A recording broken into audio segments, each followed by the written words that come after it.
Attention, please. This uploading is only for educational purpose. No intention to infringe copyrights. Learning English with subtitles GPITRAL. Follow us.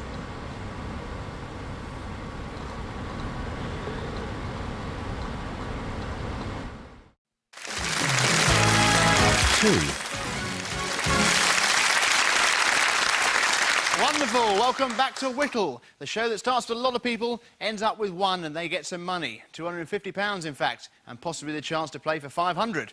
We are down to just 10. A round of applause for the 10. Here they are. Lots of waving.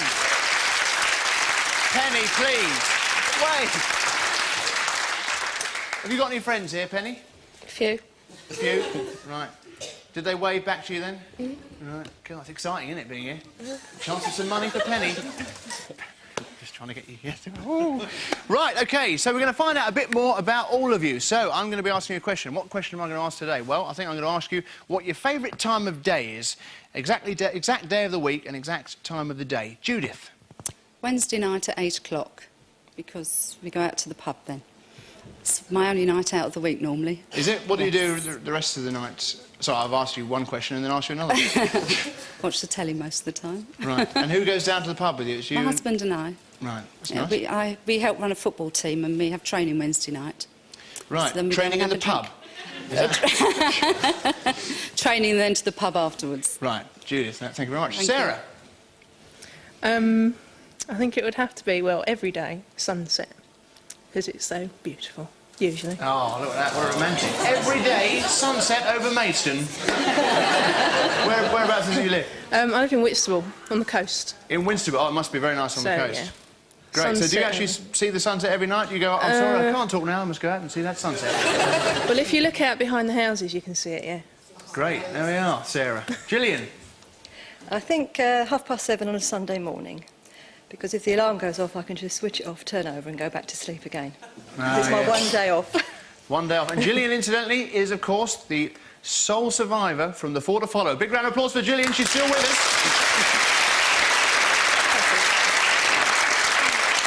You remember her. She nearly drowned the dog. Emma? 4:30 Friday. What, AM or PM? PM. PM. What happens at 4:30 Friday? I go home from You go work. home. What do you do for a living? I work for a bank. Right, so you make a withdrawal. Home. Ian? Hi. Hi. Just after 5:30 Monday morning. Right. It's that time. I've got one of those alarm clocks that gives you 8 minutes of extra time. So just as I drift off to sleep again. So you make the most of that 8 minutes. There's a bit of a sleeping theme here. George?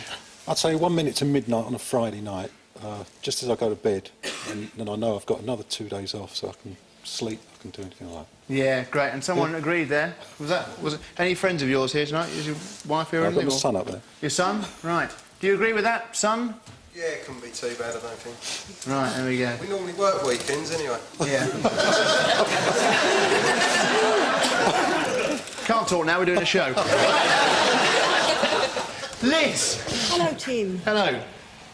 My favourite time is, I think, 8 o'clock on most evening, well, every evening, because the children are all in bed and they're all asleep, and you look at them and you think, maybe the day wasn't so bad. Great. Tony! Hi, Tim. Hi, you call me Fim then from Tim. Hello there. Hi.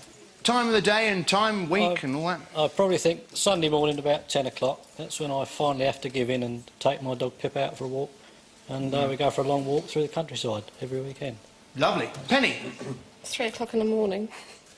So sleep. Yeah, and presumably at 3:05 as well, and 5:02. Gavin? About 8 o'clock on a Friday, I think. Going down the pub, starting the weekend. Well, we started with the pub theme, and we neatly tied it up with a little bow with Gavin talking about pubs. There we are, that's the 10 of them, and now they are fighting for that money, and also it's £10 every correct question. So, money there to spend how you will. Let's start with the first question, then. Which of the following is traditionally eaten with roast pork? Start the clock. Horseradish, apple sauce, ice cream, custard. Which of the following is traditionally eaten with roast pork? Let's find out how all of you have voted. All 10 of you have gone for applesauce. The question is applesauce correct? Yes, give him a round of applause. All 10 are in there. It's going to be quite hard to break this lot apart. I can feel it. You're acting as a group. I can feel it. You've all got £10. You know, pig's food, incidentally, got its name. Do you know how it got its name? Anyone? Well, it's because people go, well, if you don't eat it, pigs will. Question 2. Here we are, of the second half. Have a look at this picture. There we are. It looks like troops to me. And here is the question. Where is the main base of the Foreign Legion? Start the clock. Is it Corsica, Tibet, Tipperary or Croydon? Corsica, Tibet, Tipperary or Croydon? Right, let's find out how... Did you get that in time, George? I pressed the wrong one. You pressed the wrong one. Ah, could it be Croydon? Let's find out... let's find out how you've all voted. Right, well, let's split them up a bit. 8 on Corsica, 1 Tibet, 1 Tipperary. Well, George, in fact, you went for Tipperary, didn't you? You were going to forget in Tipperary. And, if you're right, of course... Well, don't put it on yet, because if you're right... Well, no, I'm wrong. You know, do you? Oh, right. Well, if you're right, it would have been 250, but if you're convinced... And also, Penny, you went for number 2, which was Tibet. Well, so the 2 chances there for a 250 quid going immediately to one of the 2 of you. Or is it Corsica? What's the right answer, please? Corsica, 8 are still in. Yes, give them a round of applause. Sorry, Penny and George. You must put on your Whittle masks. There we are. That's it, with a W there. They've been whittled. Just 8 people left. OK, another question for you. Here we are. Look at this picture, please. There it is. What was the name of Tina Turner's long-time singing partner? What was that name? Start the clock. Was it Spike, Mike, Ike or Louis? Spike, Mike, Ike or Louis? Spike, Mike, Ike or Louis? Let's see how you've all voted.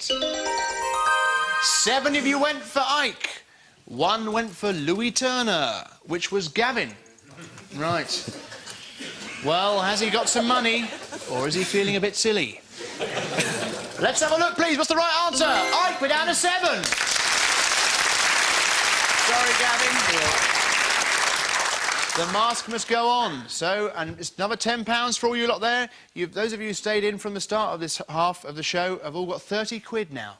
So the money carries on going up. Isn't Tina Turner amazing? Because, do you know, she's a grandmother. Isn't that incredible? Well, I think that's amazing. Yes? Yes. I mean, if you turned on the TV and you saw your grandmother going like that... Well, it would worry me if I saw my granny doing that. OK, we want to get you whittled down now to just 1 person. In fact, we want one of you to win £250 on this next question. It's a timed question. The quickest correct answer wins £250. That's right. Put your hands over your buttons to give yourselves a real chance here. Here is the question now. Which of the following wrote Les Miserables? Start the clock. Stephen King, Douglas Adams, Victor Meldrew, or was it Victor Hugo?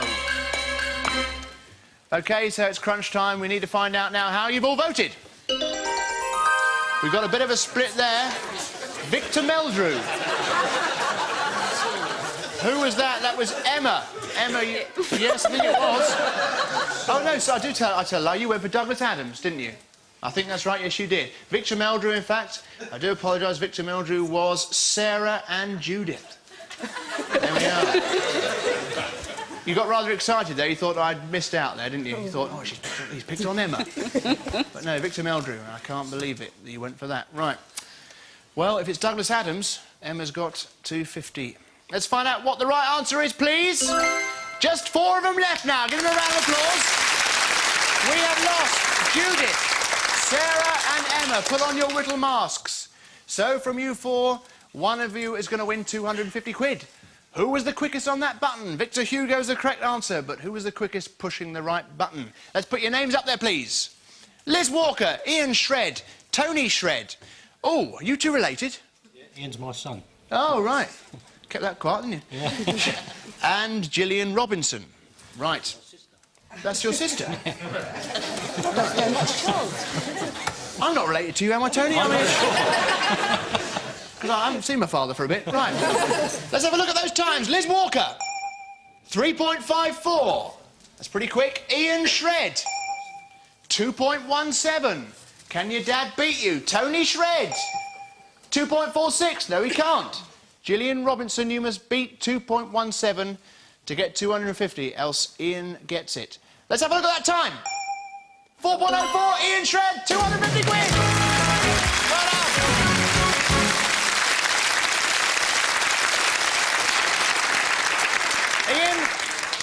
Ian, you look like a man who wins 250 quid every 5 seconds. Doing your Charles Bronson range of emotions there. So, Gillian, Tony and Liz, I'm afraid we've lost you. Please put on your Whittle masks.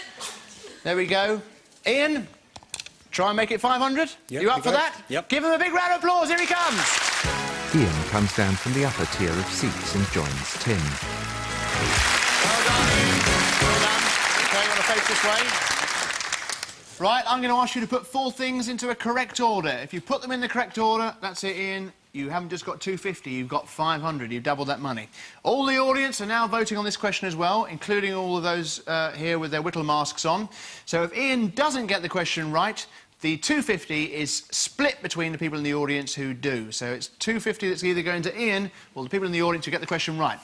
So, what do you know about... in fact, let's get this question up. There's no point in asking about chemicals, really, is there, Ian? Although you are a nurse, I understand. Mm-hmm. Right. Hello. Hello. Right. Place the following gases in the order of which there is most of in the air we breathe. The order of which there is most of. OK? 15 seconds. We're right behind you now to get £500. Mm-hmm. Start the clock. Oxygen, nitrogen, carbon dioxide, argon. Tell me at the end of the 15 seconds.